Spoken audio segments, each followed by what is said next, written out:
Mukuru wa polisi ya Uganda Abbas Byakagaba urutaya yori ya ruhendero mu rurembo rwa Fort Portal abanyambundu batahirire byaro bishatu bakagezaho no kutahirira amatendekero g'ebyobwegese omyanya n'ubwo gumwe ogu yahendera rukuvuganaho nabe byo kwerinda hacuga cha polisi cye cyanga cya Rwenzori West ahambuga nkuru za district ya Kabarore kandi nabwanyuma yabuganaho no muhicurwa bukama bwa Toro Calvin Armstrong Rwomire ni nsaba kiramo n'insinganzo mutetaba mbintu byo kubabuza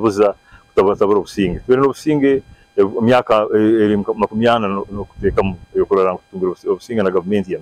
so my appeal ndiye cyange kinkusaba kiringo tegenda mbintu byo kweta batabura abana bato no twarozire miramba y'abantu iriyaho abana bato no bagenda mbintu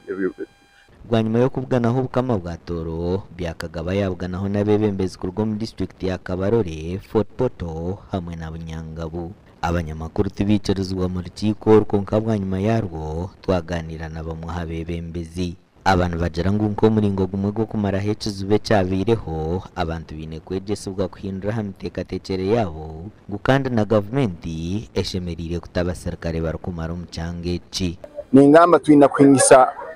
mindset change hansingato zeitu na abantu bita ababurikiro ngo umuntu bamushomesa yitegereze tosobora kukwata bakuteka bibazi okakwata kipango kwenda kwata kinga barracks rundu kwata kingo muntu wine muntu kuno kulisaba kwanga as leaders abebembezi itona tukwataniza hamwe religious leader tukwataniza hamwe kwa twasomesa abantu beitu community division abo aba police ko babataito so tunihiza kwanga manpower then no ku improving transport facilities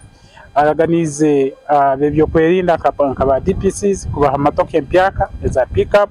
isobora kubekeza kabahicyayi in case there is emergency abo Byakagaba tiri hamana kubugana n'abakuru bo bukama kurwo mu districts 3 ezatayayire because they interact a lot with the people, they are close to the people. We are talking about security. We want our message to go to everyone, and we are sure the cultural institutions are one of the vehicles to quickly communicate to our people, including other institutions. Oghona najara ngo kucondoza kuriyoni kugendo misho okureba ngo abo bona bakwasurwe batwarwa mukoti ngo kandi nabo bona bataka kwasurwe nabo bakwatwa. Some people were arrested and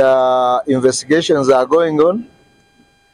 Once our files are ready, they will be taken to the office of the DPP so that they can check and see what evidence is there on the different crimes. Amakoraga gashakwa Jonan Singwire.